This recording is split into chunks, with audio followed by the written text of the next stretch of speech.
I'm having this thought myself. I'm thinking about the data that I'm seeing, and I'm seeing that, every time that this has happened, there's been a spike in oil prices and a retrenchment of of what was happening. And by the way, speaking of the recent spike, there is a kind of very convenient play for this one for the military, which is to just, although it would require about 5,000 ground troops, which is to just find, to capture Karg Island, out there in Iran and hold the island because it controls 90% of the exports that Iran makes. If you can choke them off of that supply, all you really have to do is wait, at that point and hold the island as they try desperately to take it because it will, the regime will collapse. Eventually the IRGD, the Islamic Revolutionary Guard will begin to starve. They it'll be short. You have to hold it for about a month, and by then,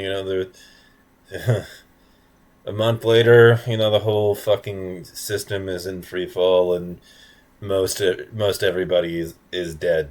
At that point, and it's been degraded, and then you can just you're straight. Clear the strait out and everything, and without Karg Island, there's no Iran. It's over. It's effectively been canceled in full.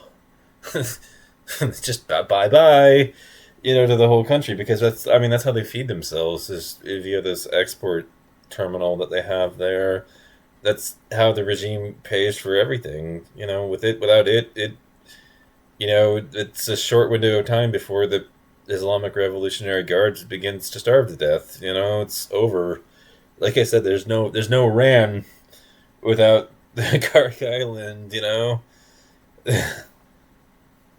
Anyways, but the current market reality, if you look back during all the way going back to 79, really in 79 it wasn't like it is today, because tech wasn't in the state that it's in 79, but I wasn't around for that, obviously, but I just know my history enough to know. But anyways, back during the 90s, we had this whole period of excitement with computers and everything. It began to build up. This excitement towards tech really kind of began, to my recollection, during the waves of the anti-Microsoft protest and Backwurfist and all this other stuff that was happening in the 90s. It was a really interesting time to be into computers and everything. Back then it was really exciting and everything. And we're kind of entered a period where tech is starting to get the same way. I mean, we had this big wave of AI that spiked in tech, but it wasn't just the AI and this new thing. I mean, we had the internet that was spiking back then. The internet became a thing. Microsoft was a massive thing. Intel processors were getting really really fast at that point, and we started hearing about things like Moore's law and the exponential rate that we were able to jam you know pin transistors onto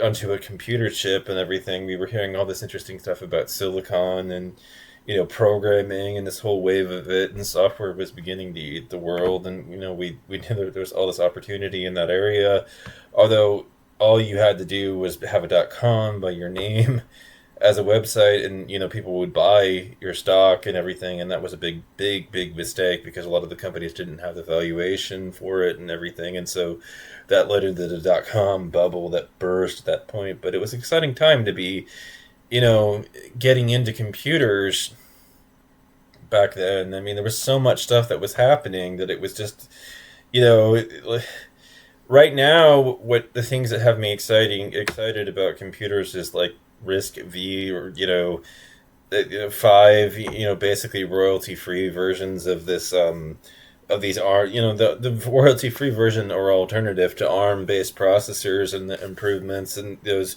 reduced instruction set processors that are coming in and everything, and the Raspberry Pi stuff, and the stuff that's happening in these microelectronics controllers, and just all this stuff is happening. And then on top of all of that, Moore's law is basically coming to a crawl, because after the 1 nanometer scale, we can't hardware, at least in the form of faster CPUs, cannot continue to advance any further beyond that. So programmers are going to have to change their whole fundamental paradigm. They can either begin to take advantage of the multiple processors, or they're going to have to write better code, all together and everything. Really, we took this whole multi-core processor thing with excitement when it began, but it really is a sign of desperation that we're getting close to the point before quantum tunneling begins to lay havoc on electronics, which means software developers have no more room to give, to kick the can down the road by writing crappy, inefficient, bloated, software that's written in Python and a scripting language and all interpreted and everything. They're going to have to go back to compiled languages and porting things to, the two different operating systems that they want, universal compatibility and everything, and to get their executables to run on both systems. And, that's just the ongoing reality that they're going to have to deal with. And, all this is happening in tech, and all this exciting stuff is happening where tech is going to, software is going to have to be written in a much more efficient way. The logical forcing of the end of Moore's law is going to do that. The logical forcing, they can't beat the physics of it. They can't. Quantum tunneling will lay havoc on classical computers beyond the 1 nanometer scale, and so there's really no more hiding software inefficiency behind improved hardware. It's over for developers, and that reckoning is going to begin to set in pretty soon, and it's going to force developers' hands, to prioritize performance all over again. Because there are really no gains to be made in hardware after that point.